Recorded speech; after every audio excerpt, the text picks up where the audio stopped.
Estás viendo este video en la oscuridad de tu cuarto. Si quieres seguir acompañándonos en más historias de terror, dale like y suscríbete. No te olvides, nunca sabes quién podría estar mirándote en este momento. Ahora sí, comencemos. Siempre he creído que hay cosas en este mundo que no podemos explicar con la razón. Mi abuela decía que los antiguos sabían secretos que nosotros hemos olvidado, que en ciertos lugares la tierra guarda memorias que es mejor no despertar. Pensaba que eran solo historias hasta que me pasó lo que les voy a contar. Mi nombre es Ricardo Hernández Morales. Tengo 42 años y soy de la ciudad de Oaxaca. Trabajo como guía turístico desde hace más de 15 años, llevando visitantes por las zonas arqueológicas del estado. Conozco cada piedra de Monte Albán, cada rincón de Yagul y cada pasillo de Mitla. O al menos eso creía hasta hace 3 meses. Todo comenzó un martes de octubre. Era temporada baja y hacía semanas que no tenía trabajo. Mi esposa María estaba preocupada porque las cuentas se acumulaban y nuestro hijo menor necesitaba útiles para la escuela. Cuando sonó mi teléfono esa mañana y escuché la voz de un hombre mayor preguntando por mis servicios, acepté sin hacer muchas preguntas. Se llamaba Don Esteban Velasco y venía de la Ciudad de México. Me dijo que quería conocer Mitla, pero no el recorrido normal que hacen todos los turistas. Quería ver las partes que no están abiertas al público, los túneles y cámaras que están cerrados por ser peligrosos. Me ofreció el triple de lo que cobro normalmente. Debí haberle dicho que no. Debí haber colgado el teléfono y buscado otro trabajo. Pero la necesidad puede más que la prudencia, y acepté encontrarme con él al día siguiente en la entrada de la zona arqueológica. Don Esteban era un hombre delgado, de unos 60 años, con cabello completamente blanco y ojos que parecían ver cosas que otros no podían ver. Vestía ropa cara pero sencilla, y cargaba una mochila de cuero viejo que no se quitaba ni un momento. Cuando nos saludamos, su mano estaba fría como el mármol a pesar del calor que hacía ese día. Durante el camino hacia Mitla, me contó que era arqueólogo retirado, que había pasado su vida estudiando las culturas prehispánicas de México. Me dijo que tenía una teoría sobre los zapotecos que había desarrollado durante años, pero que necesitaba pruebas. Pruebas que solo podía encontrar en las partes más profundas de Mitla, donde los antiguos realizaban sus rituales más sagrados. Llegamos a la zona arqueológica cuando apenas habían abierto. Los primeros turistas no llegarían hasta dentro de 1 hora, así que teníamos el lugar casi para nosotros solos. Don Esteban conocía el sitio mejor de lo que esperaba. Sabía exactamente dónde estaban las entradas selladas, cuáles muros eran falsos y dónde los arqueólogos habían encontrado las cámaras subterráneas que luego decidieron cerrar al público. Me pidió que lo llevara al Palacio de las Columnas, específicamente al área donde está la tumba principal. Ahí, detrás de una pared que parecía sólida, había una entrada que yo conocía pero que estaba clausurada con ladrillos desde hacía décadas. Don Esteban sacó herramientas de su mochila de cuero, herramientas extrañas que no parecían modernas, sino hechas a mano con técnicas muy antiguas. Mientras él trabajaba removiendo los ladrillos, yo me quedé vigilando que no llegaran los guardias. Pero había algo raro en el ambiente. Los pájaros habían dejado de cantar y hacía un silencio que me ponía nervioso. El aire se sentía pesado, como antes de una tormenta, pero el cielo estaba completamente despejado. Cuando don Esteban terminó de abrir el hueco en la pared, me asomé y vi un pasillo estrecho que se perdía en la oscuridad. El aire que salía de ahí estaba helado y tenía un olor extraño, como tierra húmeda mezclada con algo dulce que no pude identificar. Don Esteban encendió una lámpara de mano y me hizo señas para que lo siguiera. Entramos al pasillo.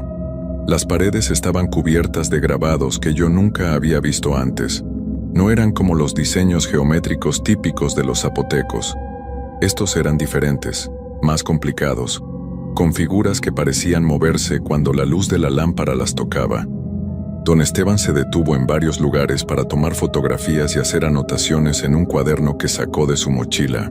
Caminamos por lo que me pareció una eternidad, aunque probablemente fueron solo 20 minutos.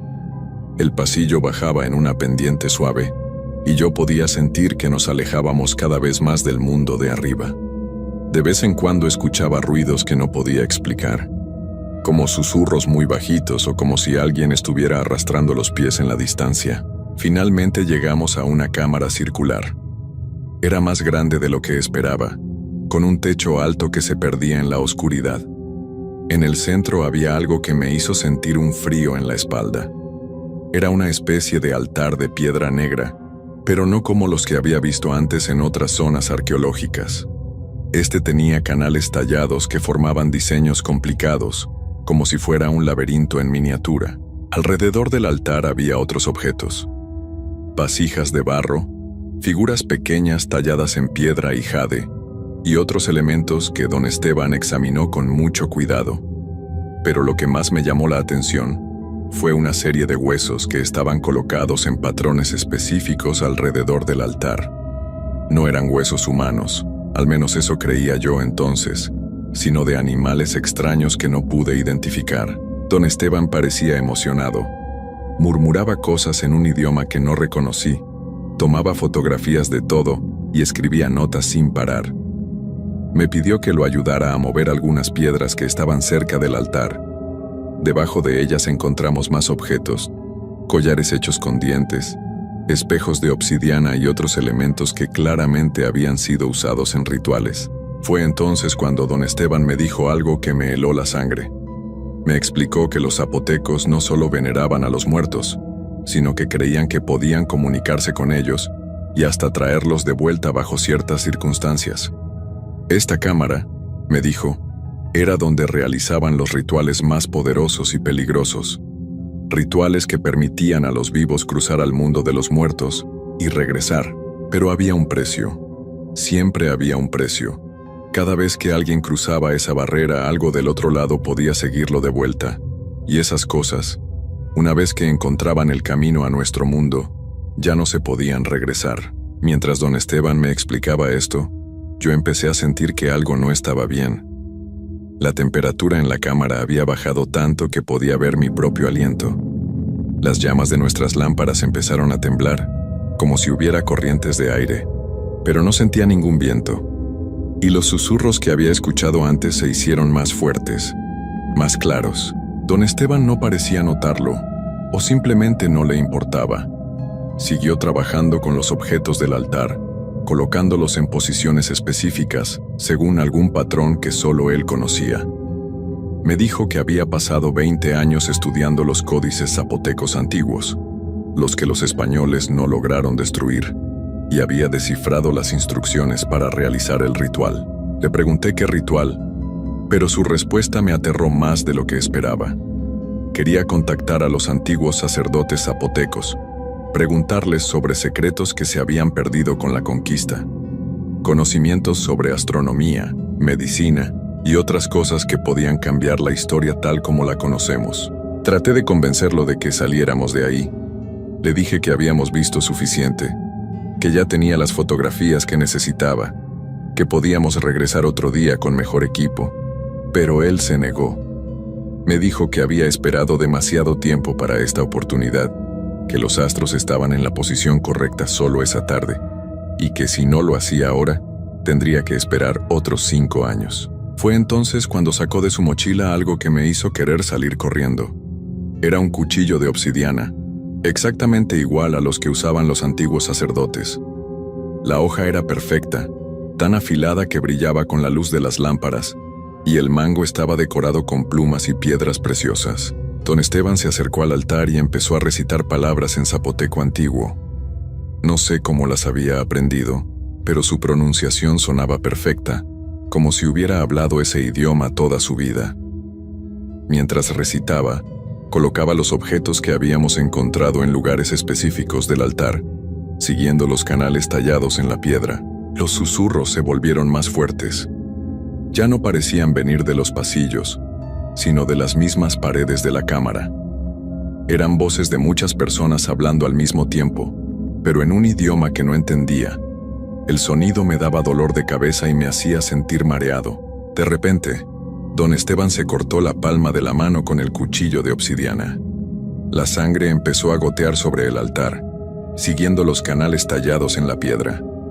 Donde caía la sangre, la piedra negra empezó a brillar con una luz rojiza muy tenue, como brasas que se están apagando.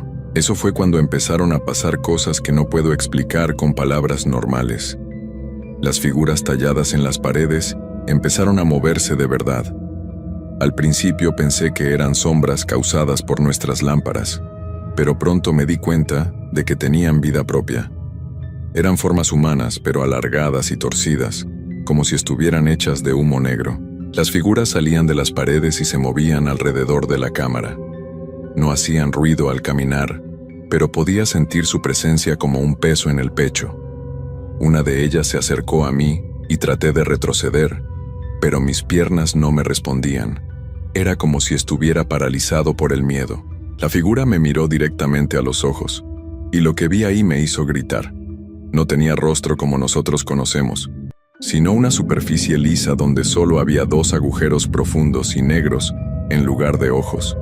Y de esos agujeros salía una tristeza tan grande, tan desesperante que me hizo llorar sin poder controlarme. Don Esteban siguió con su ritual, ajeno a lo que estaba pasando a su alrededor. Su voz se hizo más fuerte, más desesperada. Gritaba preguntas en zapoteco hacia el aire, como si esperara respuestas. Y las respuestas llegaron, pero no de la forma que él esperaba. Los susurros se convirtieron en gritos, gritos de dolor, de angustia, de personas que habían sufrido mucho tiempo atrás. Y entre esos gritos pude distinguir palabras en español, voces que pedían ayuda, que suplicaban que los dejáramos descansar en paz, que no perturbáramos su sueño eterno. Fue entonces cuando entendí la verdad horrible de lo que estaba pasando. Los antiguos zapotecos no solo se comunicaban con los muertos, los habían atrapado en esa cámara, los habían forzado a quedarse entre los 2 mundos, sin poder descansar ni regresar a la vida. Y don Esteban acababa de despertarlos después de siglos de silencio. Las figuras de humo empezaron a acercarse más. Ya no era solo una, sino decenas. Llenaron toda la cámara, moviéndose en círculos alrededor del altar donde don Esteban seguía gritando sus preguntas. Pero ahora sus voces sonaban diferentes. Ya no eran suplicantes, sino llenas de rabia. Logré mover las piernas y corrí hacia la salida del pasillo. Detrás de mí escuché a don Esteban gritar, pero ya no eran palabras en zapoteco. Era un grito de terror puro, de alguien que acaba de darse cuenta de que ha cometido un error terrible. Corrí por el pasillo tan rápido como pude, tropezando con las piedras sueltas, raspándome los brazos contra las paredes ásperas. La lámpara se me cayó y se rompió, dejándome en completa oscuridad, pero seguí corriendo hacia donde creía que estaba la salida. Detrás de mí podía escuchar pasos que no eran humanos, como si algo pesado se arrastrara por el suelo. Cuando finalmente salí del hueco en la pared, estaba llorando y temblando. Los guardias de la zona arqueológica me encontraron ahí, sentado en el suelo, incapaz de hablar. Les dije que había habido un accidente, que don Esteban se había quedado adentro y necesitaba ayuda, pero cuando fueron a buscarlo, no encontraron nada. El pasillo que habíamos abierto estaba vacío. No había rastro de don Esteban, ni de sus herramientas, ni de los objetos que habíamos visto en el altar. Era como si nunca hubiera existido.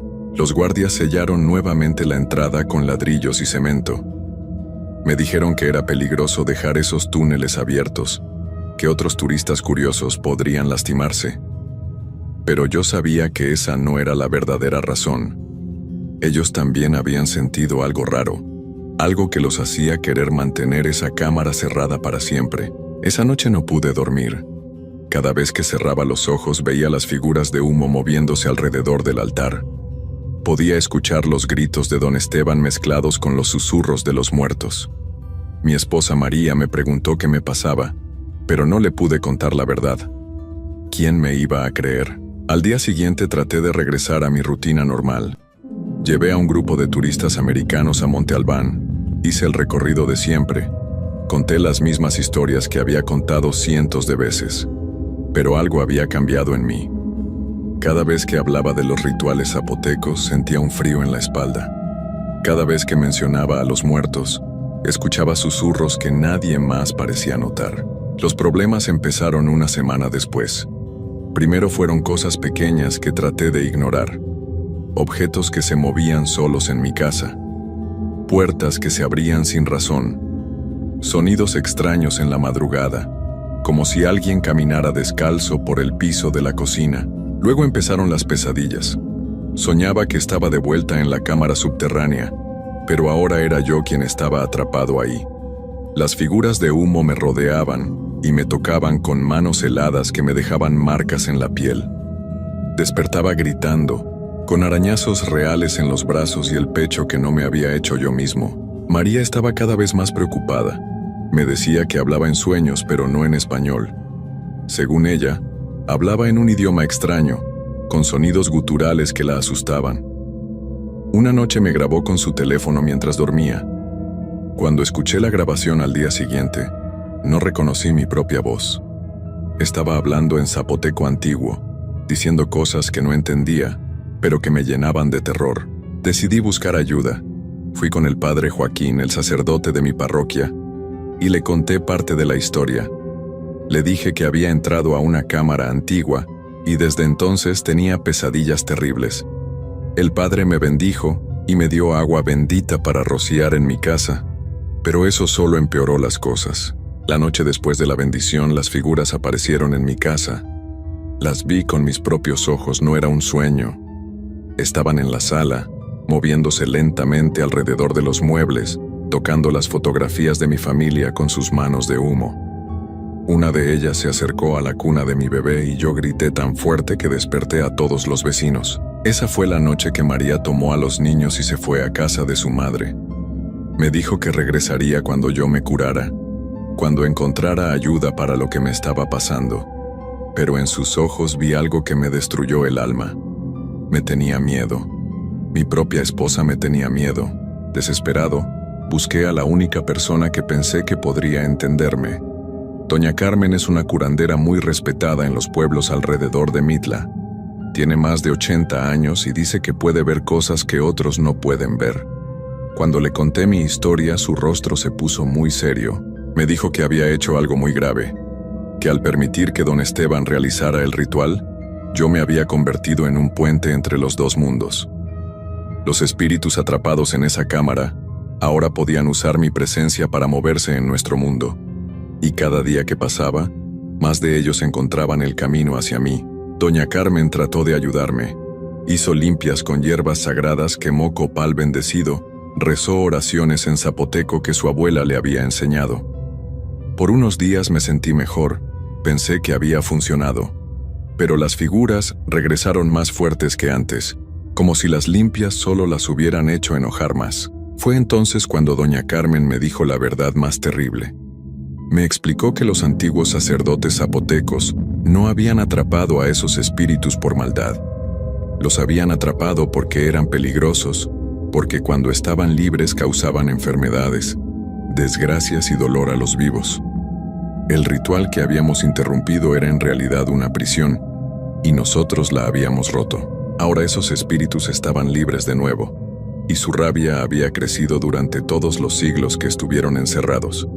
No solo me perseguían a mí, sino que empezarían a afectar a otras personas. Ya había escuchado rumores en el pueblo de familias que tenían problemas extraños, de niños que se enfermaban sin razón, de animales que actuaban de forma agresiva. Doña Carmen me dijo que solo había una forma de detenerlo. Tenía que regresar a la cámara y completar el ritual que don Esteban había comenzado. Pero no para contactar a los muertos, sino para enviarlos de vuelta a donde pertenecían. Y para hacer eso, alguien tenía que quedarse ahí. Alguien tenía que tomar el lugar de los antiguos sacerdotes como guardián de la prisión. Sabía lo que eso significaba. Si regresaba a esa cámara, no iba a salir nunca. Me convertiría en parte del ritual, en uno más de los guardianes que mantenían a los espíritus encerrados. Pero si no lo hacía, las cosas solo iban a empeorar. Mi familia nunca estaría segura, y la maldición se extendería a más inocentes. Hace 3 días tomé mi decisión. Fui de nuevo a Mitla, esta vez solo. Rompí los ladrillos que sellaban la entrada y bajé por el pasillo que ya conocía muy bien.